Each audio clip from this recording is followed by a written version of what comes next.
Firstly, I'm going to talk about how important it is to change the direction of our city. My first area of change, City Hall. The lack of consistent vision from Palo Alto's leadership has appeared in numerous started, incompleted, dropped, and finished projects throughout the city. For example, the Maybell Avenue Safe to School routes. As a mother of two, my younger daughter had 6 accidents while biking the less than a mile away to school, and I was very receptive to the idea, enabling safer environments for our children. Then I heard of the proposed high-density development for a site on Maybell Avenue. How does building a high-density building elicit a safe route for the children? The two projects are completely contradictory to one another. From the very beginning, before there was any chance for public input, City Hall treated this as a done deal. This sentiment continued all the way through the council decision, even after we qualified the referendum for the ballot.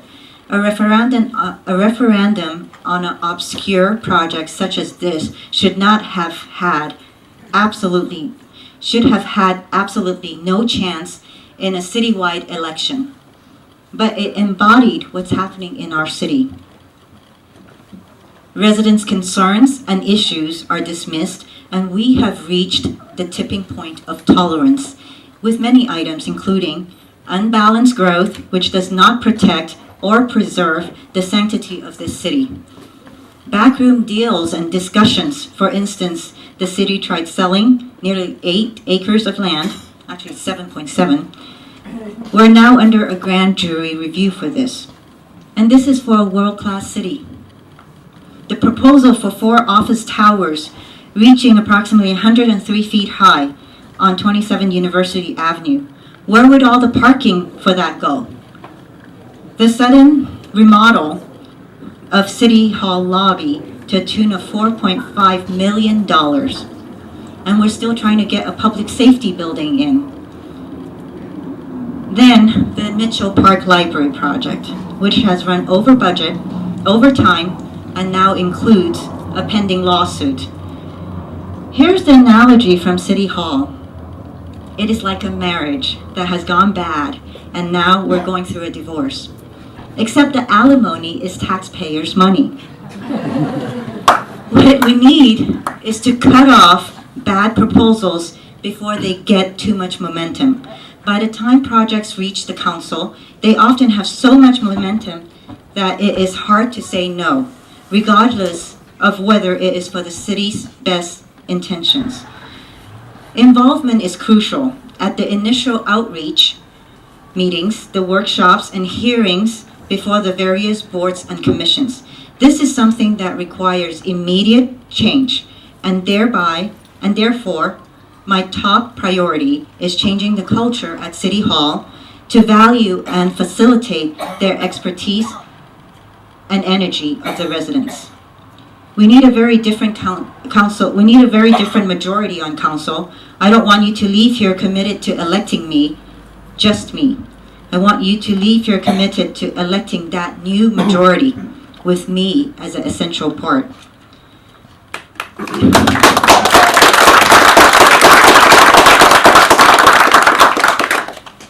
Let me ask you all a question to ponder to yourselves. Why did you choose to live in Palo Alto? The location? The nationally ranked schools? Or was it that you wanted to be a part of the Palo Alto community? When I joined the Palo Alto emergency preparedness effort in 2006, City Hall was telling residents that in the event of a disaster such as an earthquake, policemen and firefighters would be overwhelmed and unable to assist individuals or families. They told us that each family needed to prepare to survive on their own, and even to be ready to protect our supplies from neighbors. This leads to my second priority, protecting the community, both physically and in their opinions. I'm proud of my role in establishing and scaling, first in my own neighborhood and then citywide, the Block Preparedness Coordinator Program, to the point that City Hall not only could not ignore it, but wanted to be in on the action. Instilling the sense of community that has time after time appeared in the event of a disaster, this program not only educates residents of how to be prepared, but creates a bonded sense of family and community as well. I believe that civic engagement means more than proclaiming what you want to have happen. You need to provide residents the relevant information in a timely manner so that they do thorough research and determine their opinions. You need to run meetings in a way that encourages open input from all residents, not just the organized advocacy groups. And you need to incorporate the results of meetings into the recommendations, honoring the range of opinions expressed. I'd like to think I successfully accomplished this in emergency preparedness, ensuring the volunteers remained engaged and empowered. And I plan to instill these principles at City Hall as well. In summary, I would like to rebuild confidence and trust in City Hall, realign City Hall's vision with that of the residents, and encourage and foster citizen involvement. Establish performance measures of the council members by the residents, one way of ensuring standards befitting of an elected official.